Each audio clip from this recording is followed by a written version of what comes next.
Καλησπέρα σας. Παρακολουθείτε το νέο κοινωνικό κανάλι της Αθήνας, το SKOA News. Είμαι η Κυριακή Τζανικίδη και μαζί θα μαθαίνουμε τα νέα των αγαπημένων μας καλλιτεχνών και όχι μόνο.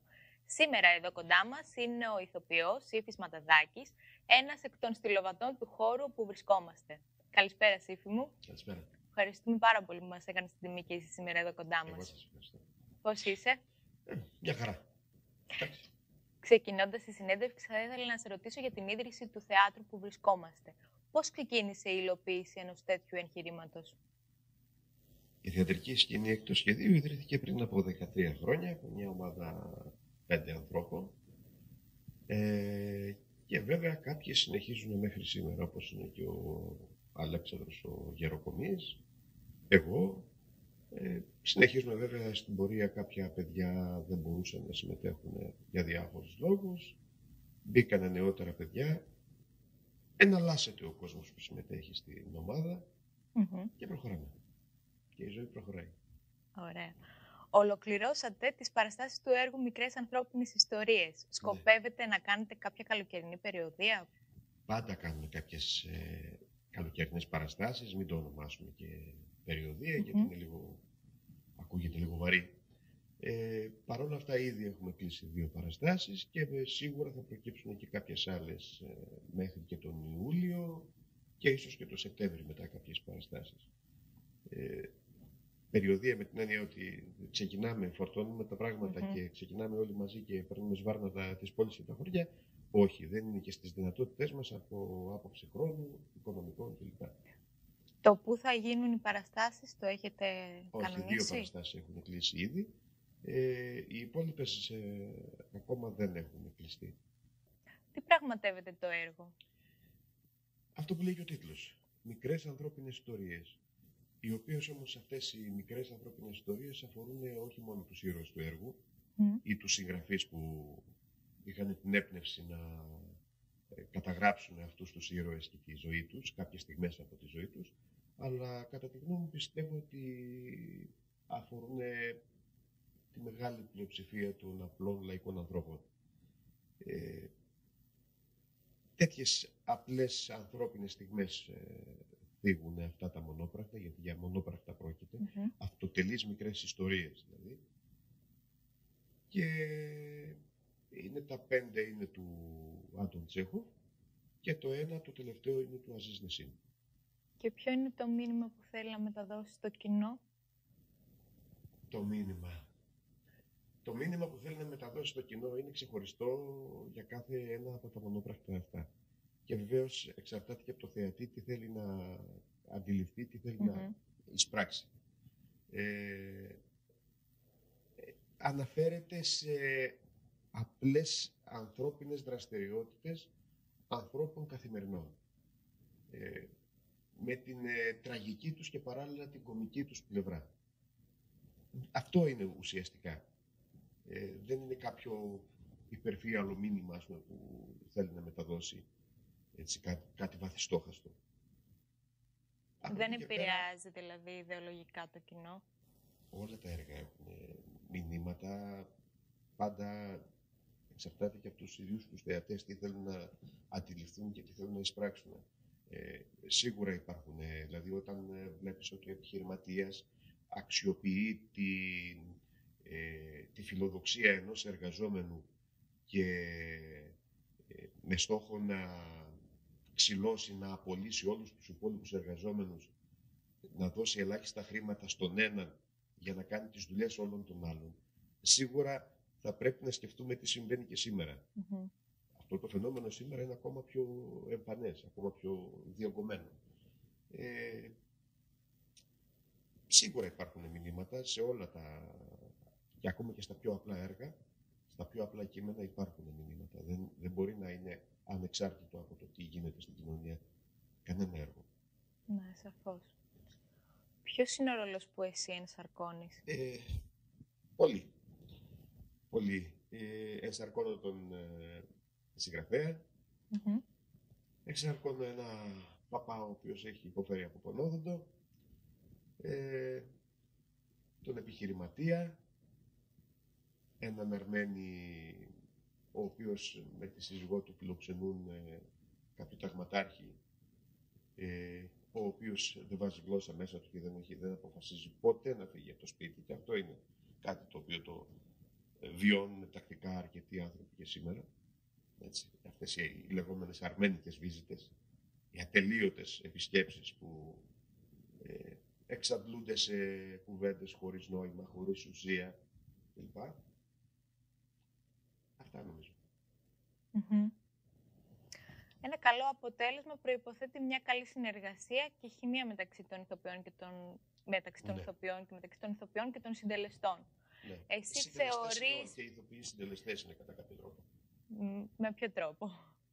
Πώς είναι συντελεστές? Από την άποψη ότι ερμηνεύουν τους ρόλους. Συντελούν στο να δει μια παράσταση. Ναι, εγώ μιλάω για το σκηνοθέτη. Έχεις δίκιο. Έχουμε συνηθίσει να λέμε συντελεστές, το σκηνοθέτη, τον μουσικό κλπ. Τον σκηνογράφο.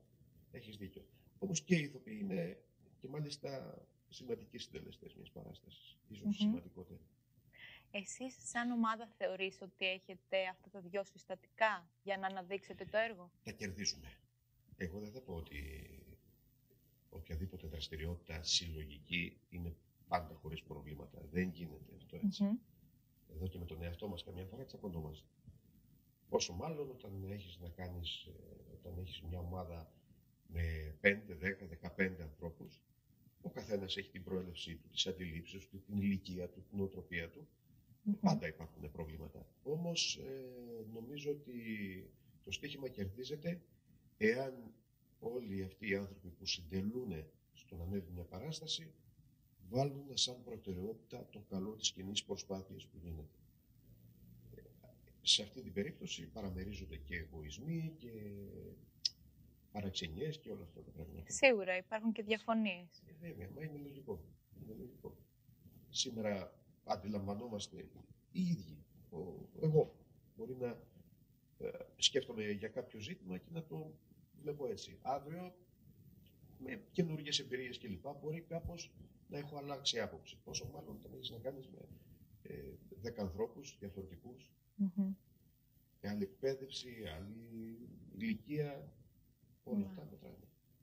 Παρ' όλα αυτά νομίζω ότι γενικά όλα αυτά τα χρόνια καλά περπατήσαμε, καλά πήγαμε από αυτή την άποψη, με ελάχιστα σημαντικά προβλήματα καθημερινότητας πάντα υπάρχουν, αλλά πιστεύω ότι τα ξεπερνάμε με την εμπειρία που έχουμε αποκτήσει όλα αυτά τα χρόνια, τα ξεπερνάμε όμορφα.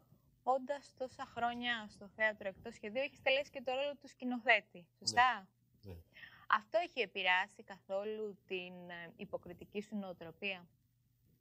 Πάντα όποια δραστηριότητα ασκείς, είτε σκηνοθεσία, είτε το να φτιάξεις σκηνικά, είτε να επιλέξεις ρούχα, όλα αυτά τα πράγματα, σε αναγκάζουν να ψάξεις πράγματα, να αποκτήσεις περισσότερες γνώσεις, περισσότερες εμπειρίες. Όλα αυτά βοηθάνε και στο πώς να ερμηνεύσεις κάποιους ρόλους. Είναι βέβαιο ότι... Οπότε σε έχει επηρεάσει θετικά. Σίγουρα. Όλες αυτές οι εμπειρίες που αποκτάς στο θέατρο, συμπεριλαμβάνοντας όλες τις δραστηριότητες που μπορεί να έχει μια παράσταση για να τη δεις ζωντανή πια στη σκηνή, σίγουρα σου δίνουν εμπειρίες. Μιας και μίλησες για εμπειρίες, όλα αυτά τα χρόνια που ασχολείσαι με την ηθοποιία, υπάρχει κάποια συνεργασία που σου έχει μείνει και αν ναι, τι έχεις αποκομίσει από αυτήν? Κοίταξε, με όλους τους ανθρώπους που έχουμε συνεργαστεί, σου αφήνουν πράγματα. Και μάλιστα οι περισσότεροι με τους οποίους έχουμε συνεργαστεί δεν έχουμε συνεργαστεί μια φορά, και 2 και 3 και 4 φορές πολλές φορές. Σίγουρα ο καθένας με την εμπειρία και τη γνώση που έχει σε σημαδεύει. Έτσι. Να αναφέρω τον Φίλιππο τον Περιστέρη, να αναφέρω την Πηγή, τη Δημητρακοπούλου, τον Γενάδιο, τον Πάτσι, όμως και από τα παιδιά που συμμετείχαν στην ομάδα, είτε ήταν αρχάροι, είτε ήταν άνθρωποι οι οποίοι έχουν τελειώσει κάποια σχολή και για κάποια χρόνια ήρθαν και συμμετείχαν εκτός σχεδίου, πάντα αφήνουν καταστάλαγμα στην ψυχή σου, στην καρδιά σου, τις γνώσεις σου, πάντα έχεις να κερδίσεις από όλους αυτούς τους ανθρώπους από την συνεργασία μαζί τους. Στην καριέρα σου? Καριέρα μου τι εννοείς? Επαγγελματική καριέρα δεν έχω ουσιαστικά, αν εξαιρέσεις κάποιες... εγώ δεν ζω από το θέατρο. Έτσι, μπορεί να έχω σπουδάσει, να τελειώσω δραματική σχολή, να ασχολούμαι με φανατισμό 35 ίσως χρόνια με το θέατρο. Δεν ζω από αυτό. Όμως. Από αυτή την άποψη, η καριέρα αυτού του τύπου, δηλαδή το να δουλεύω κάπου και να πληρώνομαι, όχι, δεν έχει υπάρξει. Αν εξαιρέσεις κάποιες διαφημίσεις που στις οποίες έχω συμμετάσχει, κάποιους μικρούς ρόλους σε 2 σύριαλ, ένα μικρό ρόλο σε μια ταινία στις 180 μοίρες, αυτά βασικά. Η καριέρα μου είναι εδώ, στην θεατρική σκηνή εκτός σχεδίου 13 χρόνια. Πριν τη θεατρική σκηνή εκτός σχεδίου, γιατί θα ήθελα να το αναφέρω, συμμετείχα για 15 χρόνια στο Δημοτικό Θέατρο της Νέας Ιωνίας και είχαν προηγηθεί και κάποιες άλλες δραστηριότητες πιο αποσπασματικές πιο πριν, που είχαν να κάνουν με έναν πολιτιστικό σύλλογο στην Αχαρνό. Πολιτιστική ομάδα Αχαρνό λεγόταν, και μάλιστα η πολιτιστική ομάδα αυτή ήταν και η αφορμή να ασχοληθώ με το θέατρο. Και έχεις αφοσιωθεί όλα αυτά τα χρόνια. Ναι. Τι σε έχει κερδίσει μάλλον στο θέατρο? Τώρα τι να σου πω, και εγώ αναρωτιέμαι πολλές φορές. Μ' αρέσει πάρα πολύ. Πιστεύω ότι κερδίζει η ψυχή και το μυαλό του ανθρώπου μέσα από το θέατρο. Μ' αρέσει η επικοινωνία που αποκτάς με κάποιο κόσμο, και με τους θέατες αλλά και με τους συνεργάτες που έχεις. Είναι μια μορφή τέχνης που είναι γεμάτη, είναι πλούσια, είναι πολύπλευρη. Και εμένα μου αρέσει αυτό το πράγμα. Δεν μένεις ποτέ στάσιμος? Όχι. Συνεχώς δεν υπάρχει κάτι το οποίο το έκανες και μένει αυτό. Κάθε παράσταση έχει δικά της στοιχεία, ακόμα και αν πρόκειται για το ίδιο έργο. Καμία παράσταση από αυτές που παρουσιάζονται στο Σανίδι δεν είναι ακριβώς ίδια με την παράσταση που παίχτηκε χθες ή προχθές. Ποτέ. Υπάρχει κάποια παράσταση που σε έχει καθορίσει εντός εισαγωγικών ως άνθρωπο? Από τις δικές μας παραστάσεις, γενικά? Γενικότερα από τις παραστάσεις που... Γενικότερα, ναι, υπάρχουν κάποιες παραστάσεις που με έχουν σημαδεύσει και θα σας δοθεί και η ευκαιρία να τη δείτε το επόμενο Σαββατοκύριακο. Φιλοξενούμε τη θεατρική παράσταση Λέγκας Μπράουν. Παύλα Ζωτικός Χώρος. Είναι ένα κείμενο του Θανάση του Τριαρίδη σε σκηνοθεσία Πηγής Δημητρακοπούλου. Πιστεύω ότι είναι ίσως πιο συγκλονιστικές παραστάσεις που έχω δει από ότι μπορώ τώρα αυτή τη στιγμή να σκεφτώ. Έχω δει στη Θεσσαλονίκη πριν από πολλά χρόνια τη Μάνα την Κόρκη, και αυτή η παράσταση μου άρεσε πάρα πολύ. Δεν θυμάμαι το σκηνοθέτη, γιατί ήμουν πιτσιρικάς, αλλά μου άρεσε πάρα πολύ. Και άλλες παραστάσεις έχω δει και μ' αρέσουν. Μ' αρέσει το θέατρο γενικά. Έχω δει βέβαια και αυτό που λέμε πατάτες. Τέλος πάντων. Ας μην τις αναφέρουμε. Όχι. Λοιπόν, τώρα σχετικά με τα παιδιά τα νέα που θέλουν να ασχοληθούν με την υποκριτική, τι τα συμβουλεύεις? Να βάλουν στην άκρη τον εγωισμό. Να μην πιστέψουν ούτε στιγμή ότι το θέατρο είναι φώτα, χειροκρότημα και τελείως. Το θέατρο βασικά είναι πολλή δουλειά. Σε όλα τα επίπεδα. Πολλή δουλειά.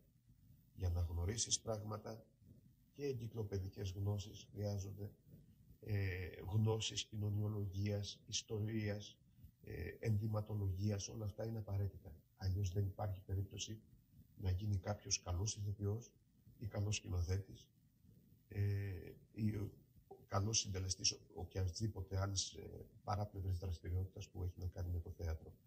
Θέλει να το ψάχνεις κανονικά, να μην επαναπαυθείς ποτέ, να δουλεύεις τα εκφραστικά σου μέσα, έτσι, είτε πρόκειται για την κίνησή σου, είτε πρόκειται για την εκφορά του λόγου σου. Όλα αυτά δεν πρέπει να επαναπάβεσαι ποτέ. Αν σκεφτείς μια στιγμή ότι εντάξει, εγώ τώρα είμαι φτασμένος, έτσι, τελείως το έχεις χάσει το παιχνίδι. Τέλος, τελειώνοντας τις... Είναι σκληρή δουλειά, είτε το κάνεις σαν μεράκι εντός εισαγωγικών αεραστεχνικά, έτσι, είτε επαγγελματικά, είτε επιδιώξει κάποιος να το κάνει επαγγελματικά, είναι σκληρή δουλειά. θέλει καλογερίστικη αφοσίωση. Τώρα που υπάρχει και η οικονομική κρίση και έχει επηρεαστεί αρνητικά. Ναι.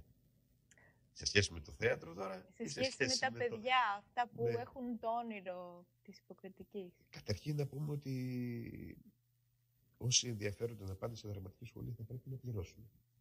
Αν εξαιρέσεις του Εθνικού Θεάτρου τη σχολή και δεν ξέρω τι γίνεται με το θέατρο τέχνης, νομίζω και εκεί δεν πληρώνουν. Στις υπόλοιπες σχολές πληρώνουν. Οι πιο φτηνές ξεκινάνε από 250 με 280 ευρώ το μήνα. Είναι για ένα παιδί 18, 19, 20 χρονών, που και τα περισσότερα είναι άνεργα πια, είναι ένα σημαντικό ποσό. Επίσης είναι σημαντικό το γεγονός ότι μετά τι θα κάνουν. Λοιπόν, αυτό σαν αρχή, έτσι, που πρέπει να το σκεφτούν και τα παιδιά και θα πρέπει κυρίως να απασχολήσει και αυτούς που θα έπρεπε να έχουν λύσει αυτό το ζήτημα. Μιλάω για την πολιτεία, για το Υπουργείο Πολιτισμού και Παιδείας. Θα έπρεπε να δουν τι γίνεται με αυτό το ζήτημα. Έτσι. Οι σχολές οι περισσότερες είναι μαγαζάκια, με ό,τι συνεπάγεται αυτό. Και βέβαια αυτό επιδρά στο αν μπορεί, αν θα καταφέρει ένα παιδί να παρακολουθήσει κάποια σχολή. Το άλλο το ζήτημα και το βασικότερο βεβαίως είναι αυτό που λες, ότι μετά τη δραματική σχολή τι γίνεται. Σε καλές εποχές που δεν υπήρχε αυτή η κρίση στην κοινωνία, η οικονομική κλπ. Και πάλι η ανεργία στον κλάδο των ηθοποιών ήταν 80 συν της 100. Υπήρχε μεγάλο πρόβλημα. Έτσι. Πόσο μάλλον σήμερα, με αυτή την κατάσταση, με το γεγονός ότι οι εργασιακές σχέσεις είναι διαλυμένες, συμβάσεις ουσιαστικά αυτή τη στιγμή δεν υφίστανται στον κλάδο των ηθοποιών. Αν εξαιρέσουμε μία σύμβαση που έχει υπογράψει το Σωματείο Ελλήνων Ηθοποιών με το Δημοτικό Θέατρο Καλαμάτας και νομίζω και τελευταία με το Εθνικό Θέατρο, ο κάθε επιχειρηματίας, θεατρικός επιχειρηματίας, κάνει ό,τι θέλει. Έτσι. Απαιτεί από τον ηθοποιό να γίνει συνέτερός του στα έξοδα, όχι στα έσοδα, έτσι, με ποσοστά στην ουσία, που σημαίνει ότι είναι πολύ πιθανό, μάλλον το πιο πιθανό είναι αυτό, ότι ο ηθοποιός θα πρέπει να πηγαίνει 1-2 μήνες με το αυτοκίνητό του στις πρόβες, να μην τρώει τίποτα, έτσι, γιατί αν δεν έχει άλλα έσοδα, από που θα καταναλώσει.